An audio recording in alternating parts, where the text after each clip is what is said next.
Bonjour lecteurs de notre chaîne YouTube et aux membres du forum de rcmac.com. Alors on se retrouve pour une vidéo sur des nouveautés. Alors j'en ai deux à vous présenter, mais l'autre, la boîte elle est plus dispo, mais c'est une nouveauté de chez Kyosho en phaser.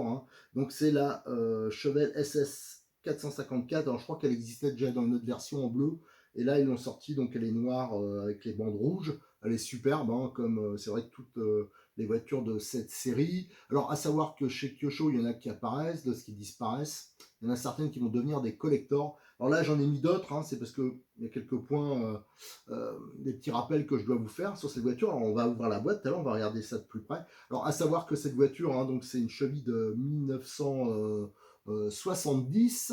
Elles sont toutes sur la même base, quelle que soit la voiture, toutes les carrosseries qu'il y a en dessous, c'est la même mécanique, sauf la version kit.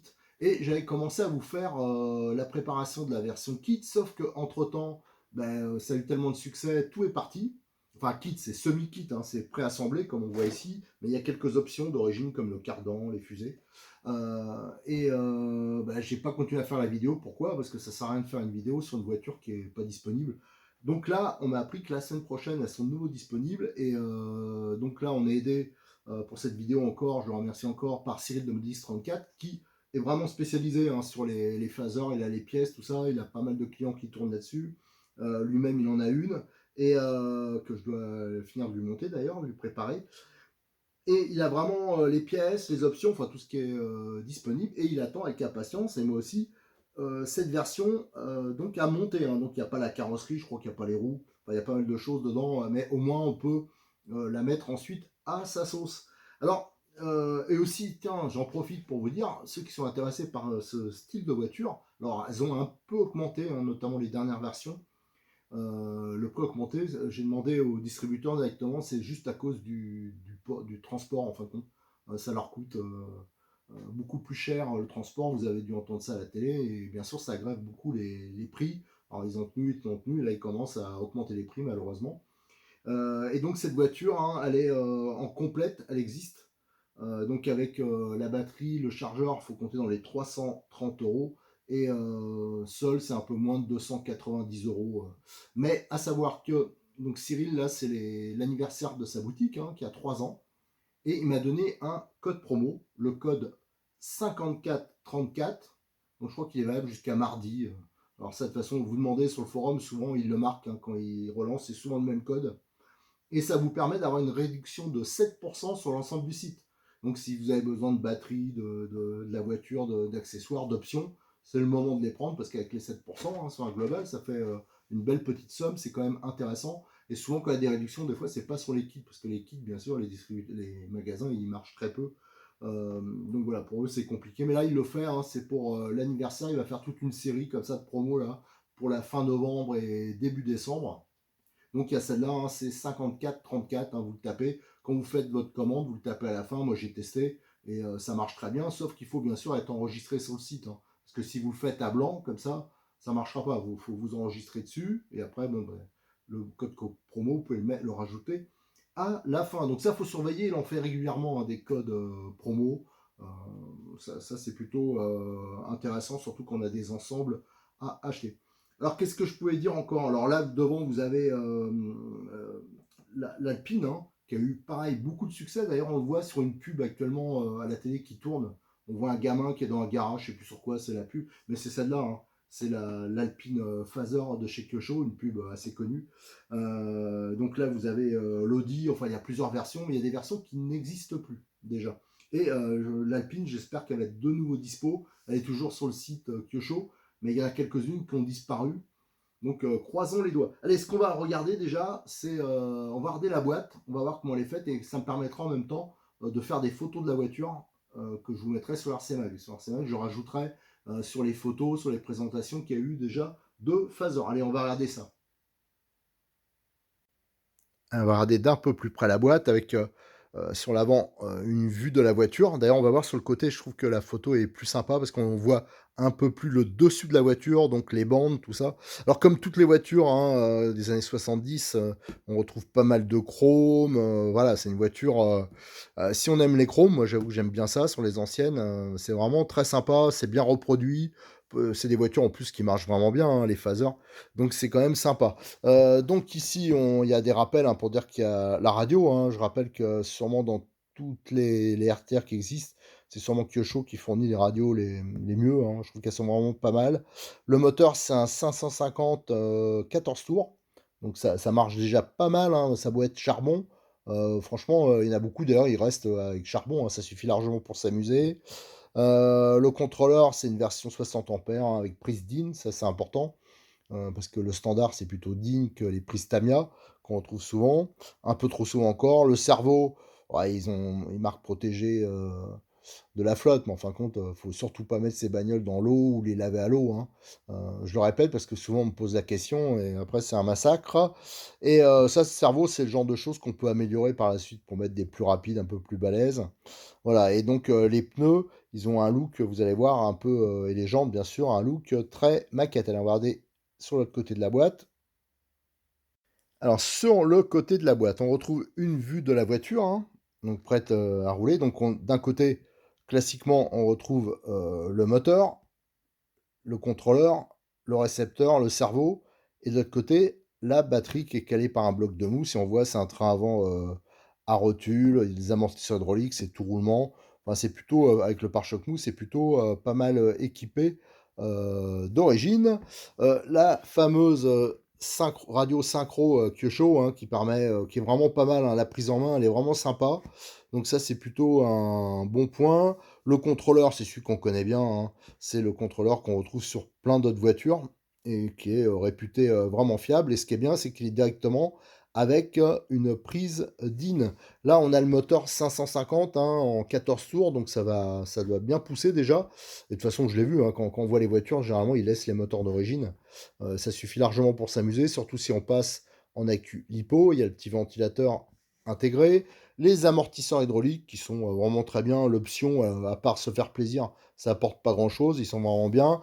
Les fameux roulements Kyosho qui sont toujours de qualité, hein et c'est tout roulement, la voiture, bien sûr et là, on a les moyeux, donc ça imite, des disques de frein avec, leurs étriers et il y a 2 modèles qui sont livrés dans le kit. Ça, c'est pour adapter différents types de carrosseries. Parce que le standard, c'est des carrosseries en largeur de 190 ou de 200. Mais là, avec les moyeux qui sont livrés dans la boîte, ça permet, d'adapter, n'importe quelle carrosserie sur la voiture du moment que on a le bon empattement. Là, c'est un empattement sur cette version, empattement long. C'est pour ça qu'il y a sur la boîte, tiens, voilà, c'est marqué ici FZ02L.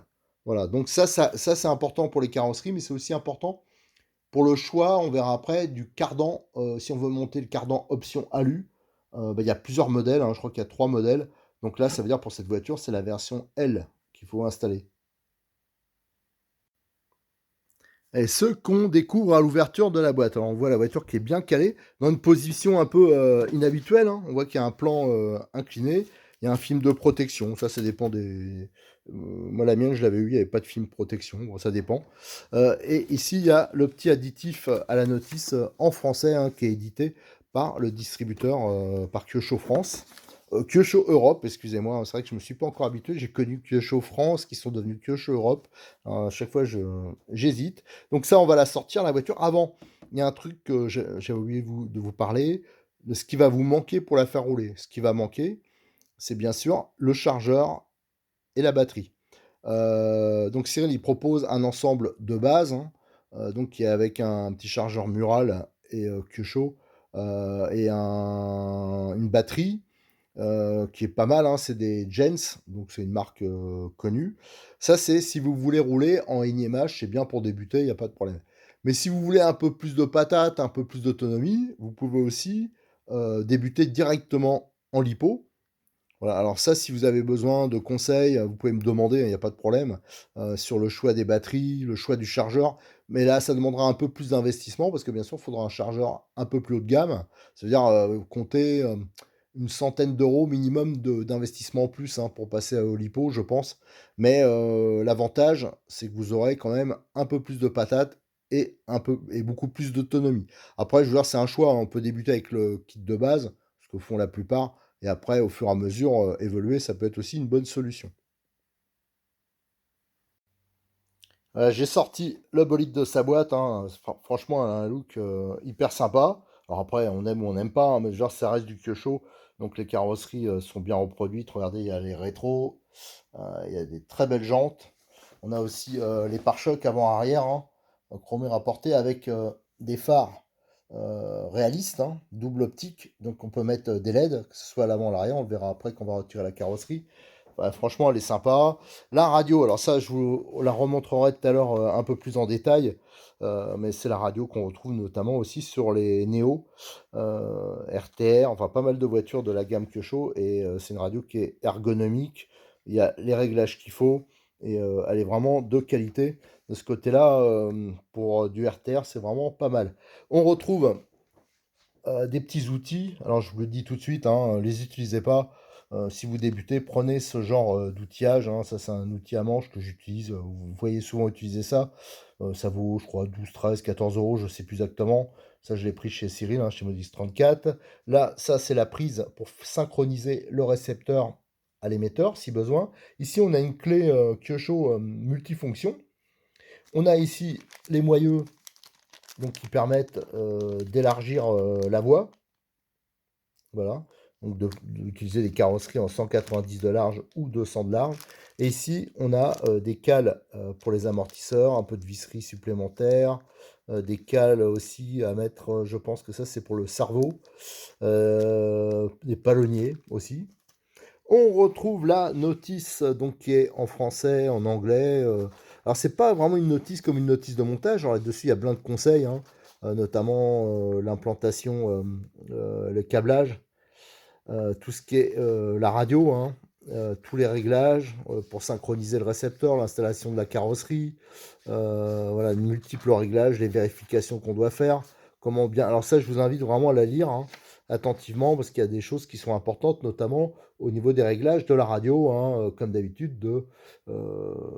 C'est surtout, il faut faire un bon réglage au niveau du contrôleur. Parce que si votre neutre, vous le décalez en manipulant la radio, ou si vous touchez au, à la course de la partie gaz-frein, ben, automatiquement, vous n'aurez pas un plein gaz. Donc faites attention à tout ça. Qu'est-ce qu'on a? On a aussi quelques éclatés là pour changer les moyeux, accéder à la couronne de direction par exemple, les amortisseurs, le moteur, ça c'est les réglages des amortisseurs aussi. Alors, vous voyez, il y a pas mal de choses, des éclatés. Vous avez toutes les références des pièces aussi. Voilà, là, tiens, ils expliquent bien pour les versions, les cardans, ce que je vous expliquais avant, les cardans longs, les cardans courts, enfin plus courts, les rapports de démultiplication, les diffs en éclaté. Enfin, vous voyez, il y a pas mal de choses, là, toutes les options, les pièces. Et on a un additif, alors ça, j'ai l'impression que c'est relativement nouveau, spécifique, un peu comme fait Tamiya, hein. Tamiya, ils font ça, à chaque fois, il y a une notice générale, et il y a la notice spécifique à la voiture. Alors eux, Tamiya, c'est un peu différent, c'est que les carrosseries sont à peindre. Donc il y a tous les autocollants à poser, les couleurs, tout ça. Et là, on voit, c'est pour parler des options notamment. Alors vous avez la voiture et vous avez toutes les options avec l'endroit où elle monte. Alors ça, on pourra en reparler, hein, je vous en montrerai quelques-unes. Voilà, là vous avez pareil encore des options. Voilà, c'est plus un catalogue. Vous avez le passage que je pense que, voilà, pour les feux, si vous voulez monter les feux LED d'origine, c'est possible. Là, c'est pour le différentiel, pour le passer, je pense, à 4 satellites. Je pense que c'est toujours à 2 satellites. Allez, ce qu'on va faire, on va déjà retirer la carrosserie. Et voilà la mécanique, hein. Donc pour voir vraiment en détail, hein, je vous invite à regarder sur RC Mag, hein, il y a un sujet qui existe. Alors c'est sur l'Alpine, mais c'est exactement la même chose, hein, à quelques détails près, comme les pneus. Mais autrement, c'est strictement la même chose. Alors c'est une voiture donc à cardan coupe conique, hein, qui sont ici, qui sont très solides, avec la couronne ici, qui est collée à la cellule arrière. Ici, vous avez un moteur type 550, donc long. Là, on voit bien la turbine 14 tours, donc je peux vous assurer, ça roule déjà bien. On a le contrôleur qui est en dessous, là, donc c'est un 60 ampères. C'est des prises DIN, donc ça c'est bien. La batterie, on voit qu'elle tient, elle est maintenue par une sangle. Il y a déjà des mousses qui sont posées d'origine, ça c'est pas mal aussi, pour protéger la batterie. On a le bloc mousse ici, ça c'est pour bien la caler la batterie. Et en dessous, on retrouve le récepteur et le cerveau de direction. Voilà, donc ça c'est tout à fait classique. Alors dans les options qui sont pas mal, vous avez le cardan alu. Hein, ça c'est le genre de truc quand vous prenez, vous pouvez le prendre d'origine, il est pas trop cher parce que les pièces que je trouve des fois c'est pas donné. Et on a surtout le palier alu là, le palier moteur. Ça moi je vous conseille de le prendre, c'est vraiment une option intéressante, ça favorise le refroidissement du moteur. Donc ça c'est plutôt pas mal. Autrement au niveau architecture, on voit que c'est assez aéré hein, comme triangulation avec un système assez ingénieux là, assez original sur rotule et les énormes butées de direction. Alors c'est ça qu'il faut bien régler, hein. Ça veut dire que votre cerveau, votre direction, il faut bien la régler pour pas que sur les butées, ça force après et que le cerveau, il grille, hein. Souvent, quand on a des problèmes de grillage ou de cerveau qui tombe en panne, c'est souvent parce qu'on a mal réglé le débattement de la direction. Donc ça, c'est important. On a les amortisseurs, donc un mix alu et plastique, hydraulique, avec, voilà, qui sont vraiment pas mal, hein. Je pense que les options tout alu, ça servira pas à grand-chose. Regardez le train arrière là, avec d'origine les biellettes là, c'est pas réglable, mais on peut mettre bien sûr des biellettes réglables par la suite. Et qu'est-ce qu'on peut voir? Ce qui change par rapport à l'Alpine, par exemple, c'est les jantes chromées là, qui sont assez réalistes, et surtout les pneus. Regardez le dessin des pneus, un dessin des pneus qui est très réaliste, et la gomme elle est quand même assez tendre. Donc ça devrait être plutôt pas mal comme pneumatique. On voit les supports qui sont assez souples, hein, de carrosserie qui sont bien sûr réglables en hauteur, donc on peut adapter plein de carrosseries dessus. D'ailleurs, je vais vous montrer hein, sur la mienne, je vais monter une carrosserie de Mini, euh, donc avec ses supports d'origine, donc il n'y a absolument aucun problème. On retrouve le châssis baignoire, lui aussi, hein, pareil, ça j'ai demandé à Cyril, hein, les pièces qu'il vendait pour cette voiture, en fin de compte, il en vend très très très peu parce que apparemment elle est vraiment solide. Mais des châssis, par exemple, je crois qu'il en a jamais vendu. Donc voilà, donc ça c'est, ça posera pas de problème technique. De toute façon, les cardans sont en plastique, hein, mais il y a, pareil, là-dessus, il y a aucun problème. Il existe des options, des superbes options qui sont un peu chères, moyeux et cardans en aluminium. De toute façon, tout ça, vous allez le voir, hein, je vais rattaquer sûrement la semaine prochaine, je vais rattaquer les vidéos préparation là-dessus, sur cette voiture.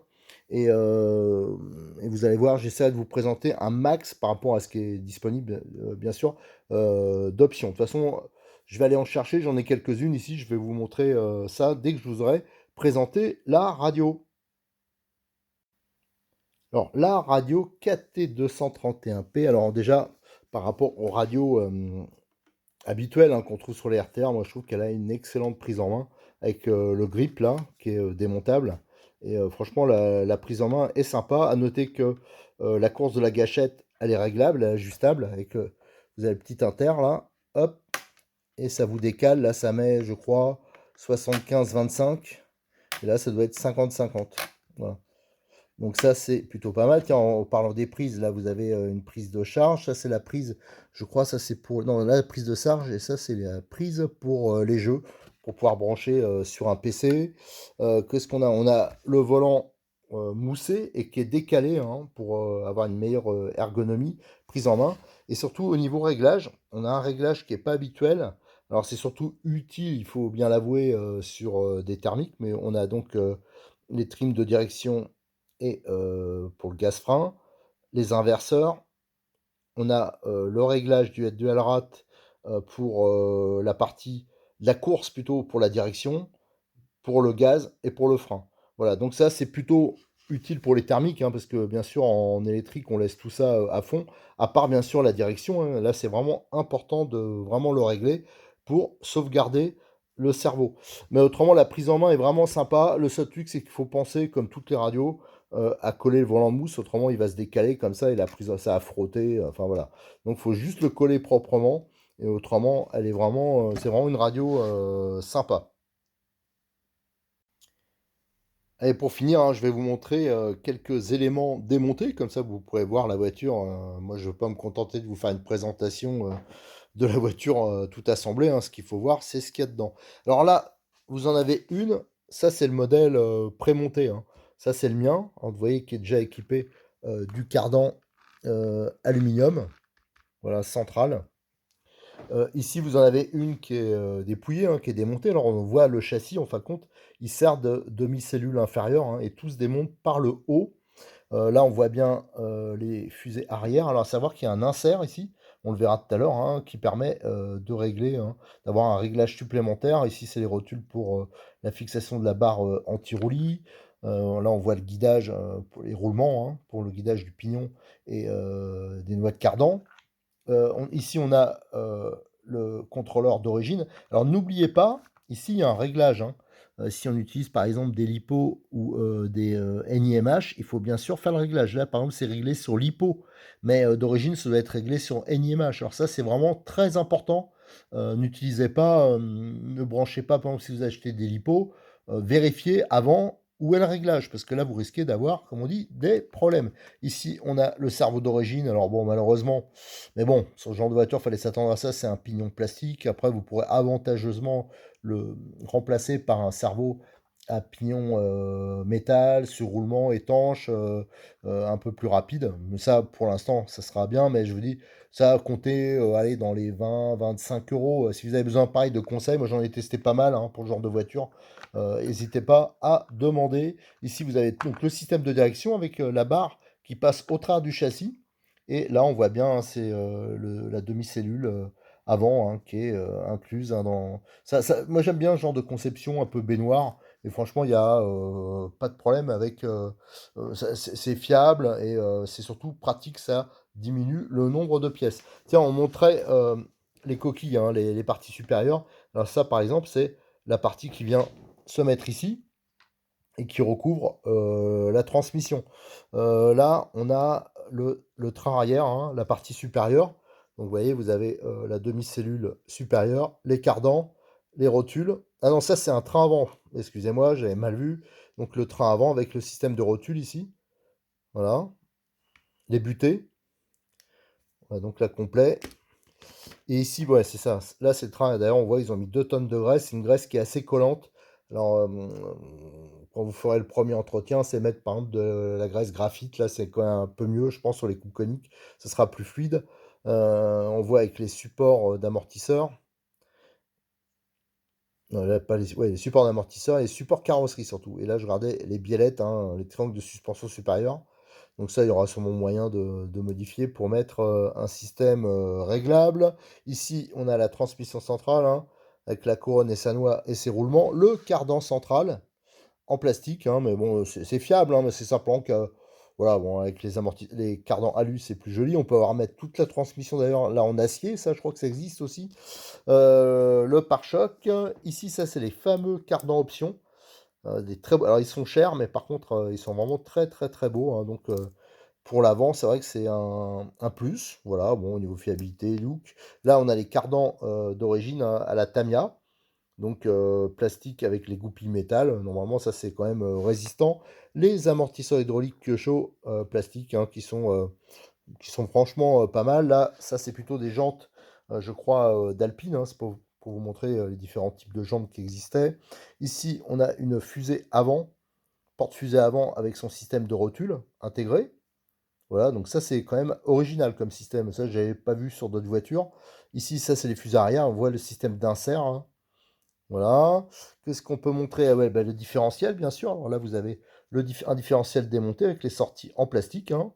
Et vous avez des gros pignons. Les pignons, ils sont quand même balèzes. On dirait quasiment des pignons de 1/8. Et le coupe conique qui est assez fin. Bon, bah, ça, c'est classique. Mais on trouve vraiment toutes les pièces. C'est ça qui est bien chez Kyosho, hein. C'est pas comme une autre marque là, qui actuellement commence qui est un peu compliquée, je trouve. C'est-à-dire qu'ils vendent des diffs. Il y en a qui vendent des diffs complets, mais on peut pas avoir les joints, on peut pas avoir. Tandis que là, on peut tout avoir. Par contre, d'origine, c'est livré avec 2 satellites. Je crois que même que les satellites, c'est les mêmes que les Kyosho, les Neo, les trucs comme ça. Même peut-être les MP10, je sais pas, mais en tout cas, c'est des gros satellites. Et souvent, on conseille de passer à 4 satellites. Ça, je vous ferai ça en vidéo. Pareil, ça, c'est une transformation qui revient pas trop cher et qui est quand même valable, surtout sur une voiture de piste au niveau de la motricité. Là, j'ai quelques options. Comme ici, vous avez le kit barre anti-roulis. Oui, donc il y en a un paquet dedans, des barres, de tailles différentes. Ici, c'est le cardan, c'est celui qui correspond donc à la voiture, c'est le long. en alu, donc les cardans homocinétiques avant et le fameux support moteur. Ça, c'est la première chose que je vais monter sur ma voiture. Qu'est-ce qu'on a d'autre ici? Tiens, je m'étais pris une pochette là, de triangle d'avance. Vous voyez, donc vous avez c'est vendu comme ça sous forme de grappe. Une couronne, j'ai pris. Là, vous avez un pare-choc. Là, vous avez le moteur d'origine avec son palier. Et vous voyez, c'est numéroté. Ça, c'est par rapport au nombre de dents. Donc, ça permet d'avoir tout de suite le bon entre-dents. Et on voit que c'est, par contre, un pignon en plastique hein, de 32 dents. Alors ça, je pense quand même que je le mettrai en métal. Alors là, j'ai pas les queues-chauds. Vous voyez, j'en ai un là, un pignon démonté. J'ai pas les queues-chauds et je vais voir. Alors, je vais sûrement en récupérer des queues-chauds, hein. Je sais que Cyril, il a toute la gamme de pignons. Il n'y a pas de problème. Il a vraiment beaucoup de pièces pour cette voiture. Mais je sais pas pourquoi, pour une autre voiture, j'avais pris des pignons Connect. Alors, je regarderai s'ils montent aussi. Et ici, vous avez un 30 dents et un 32 dents. Je pense que j'avais pris peut-être parce qu'il était un poil moins cher. Mais attention, il faudra que je compare quand même avec un pignon acier de chez Kyosho pour voir si c'est vraiment exactement le même diamètre. Parce que même si c'est le même nombre de dents, des fois il y a des petites variations. Et dans ce cas-là, l'entre-dents ne sera plus bon, comme il est prédéterminé par le palier hein, en alu. Hein, je vous rappelle, le palier en alu, vous avez les trous, il y a les indications pour à quoi ça correspond par rapport au pignon moteur. Donc ça, il faudra quand même y faire attention. Voilà. Donc là, je crois que je vous ai montré un peu tout hein, sur la voiture. Je vous rappelle que sur le forum, il y a déjà un sujet qui est ouvert où j'ai commencé une présentation, même si elle n'est pas hyper avancée.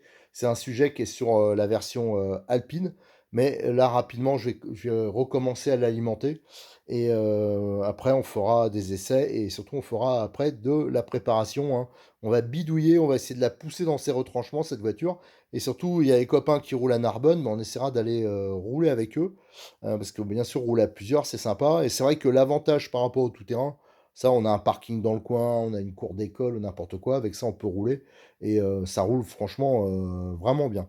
Allez, je vous remercie. À très bientôt sur notre chaîne YouTube. Et aussi, n'oubliez pas, hein, je le disais en début de vidéo, actuellement, là, pour l'anniversaire de l'ouverture de Modélis 34, il y a 3 ans, il propose un code promo, un 5434, le code promo. Et c'est de 7%. Et je crois que ça va encore durer une semaine. Donc n'hésitez pas, par exemple, si vous avez besoin d'une voiture comme ça avec quelques options, ça devient hyper valable. Hein. Si on retire 7% de l'ensemble, c'est pas négligeable. Allez, merci, à bientôt.